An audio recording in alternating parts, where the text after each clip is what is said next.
Hey guys, welcome back to Lansley. Welcome back to another YouTube video. And today we are playing, shit, I don't know what we're playing. Hold on, let me look to the side real quick. This game is called My Name Is You. It has something longer than that, but let me look into this. It's the It only may unusual thing in seem my that the life. story of you is chaotic. However, in reality, it is not. The more stories you pass through, the more likely you will be to piece it into one whole picture. Use every possible opportunity. The truth is somewhere close. I'm so glad this is reading for me. And hopefully it reads out through the whole video so I don't have to do this. Let me see. Basically, this game, it's like, see for yourself. I suppose I will start at the very beginning.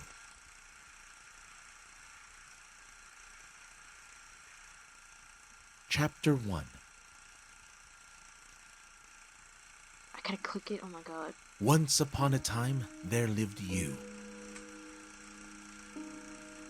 Despite his unusual name, his life was hardly any different from others. It was an unusually usual day when he was getting ready to go to work. 2 hours of sleep. What a formality, he said to himself, glancing at his watch.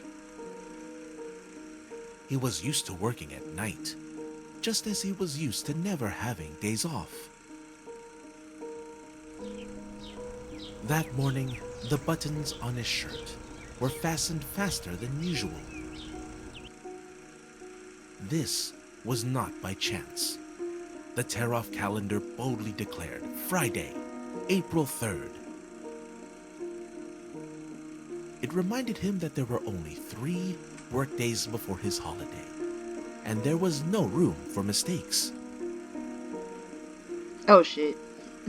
His room in a communal apartment was not very big, so it did not take him long to pack. Having got dressed, he quietly walked past the neighbors' rooms into the hallway. Somebody was snoring loudly in the furthest room, which caused you to smile for some reason. He walked up to the front door and accidentally stepped on a pile of letters. Oh shit, I'm The sorry. thought that next Sunday, a huge stone would be removed from the entrance to the crypt of his existence by the power of labor legislation kept you going.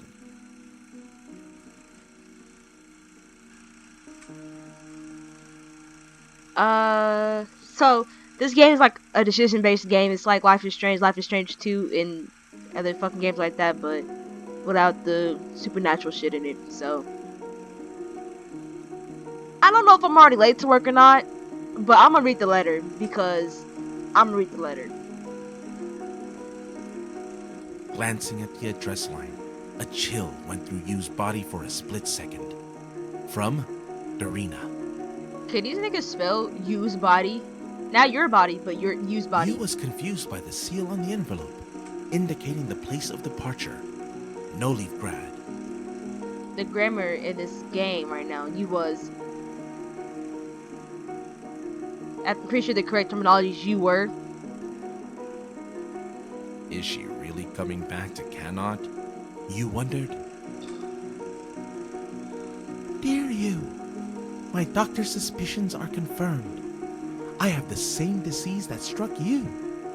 I thought it over and decided that we need to break up. It may seem that things like that should bring people closer, but it would be unfair to myself. We can have our last date on the morning of April 3rd in the Seafront Cafe, and then I will leave Cannot and go abroad. First of all, you literally just broke up with me. What makes you think I'm finna go out on a date with you? You're fucking bad. He felt dizzy.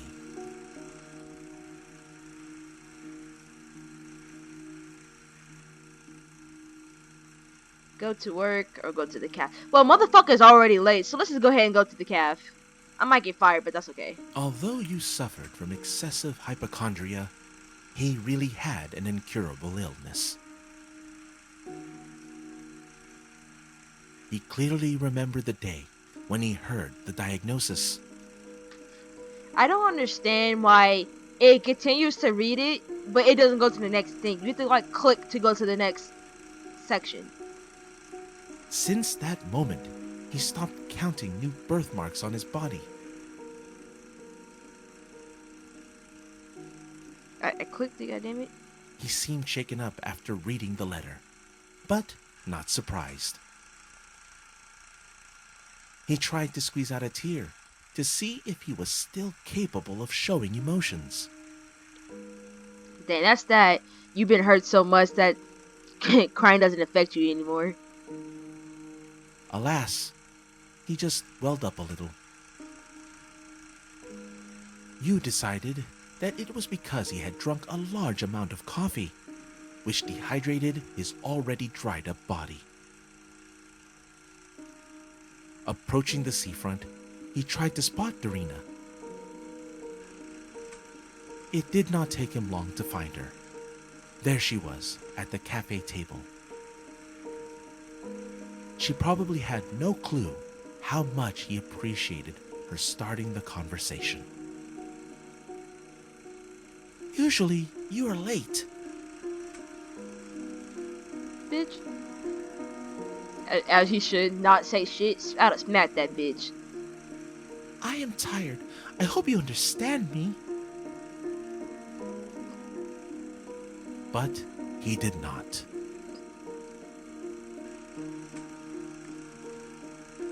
Having overcome his anxiety, he squeezed out a handful of words.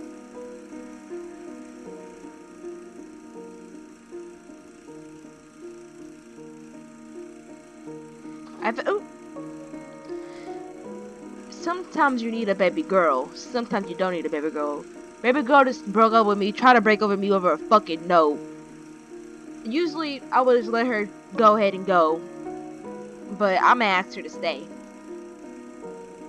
Do not go away. Ew, do not go away. Face ass. Let's try once more. How you talking like that for? Too late. I have put up with my life for the sake of old age. Now, there will be no old age. There had always been a gap of misunderstanding between them. He had embraced his illness long ago, and resignedly yielded to his ailment with a loud, "Make yourself at home." It seemed that he had become closer to his illness than to Darina. He got distracted thinking about himself and missed her meaning. Reflections on how to rebuild his life from the very beginning prevailed over the others. He was not ready to renew his relationship with himself, so he mentally grasped at the crumbles of the past seeping through his crucified palms. I am sorry. I have made my decision. I do not know why I arranged this meeting. Yeah, why did you stupid bitch? She paid for the bill and left. This is the type of behavior that gets you killed. Because, bitch, if you would have broke up with me over a fucking note, I would have beat your ass. And then if I asked you to stay and you said it's too late, I would have killed you at that cafe then and there. And that's on sight. You froze in place, at first not daring to say anything, and then resigned himself to the role of a scapegoat thrown into the unknown. For some reason, he saw something noble in their breakup. He was sure that he went to work immediately after the meeting.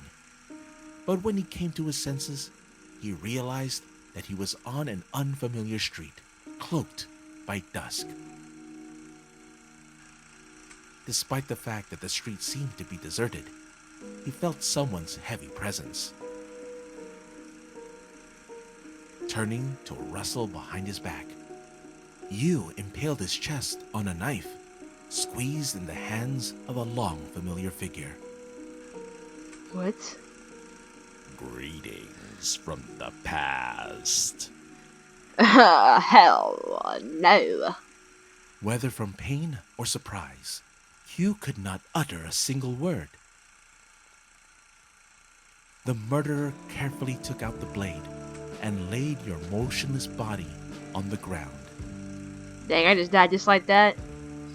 Dang, imagine that. Blood flowed through the cold mosaic of paved stones. Imagine trying to get your girlfriend back, or ex-girlfriend, and then you dying. The corners of Hugh's mouth spread into a smile.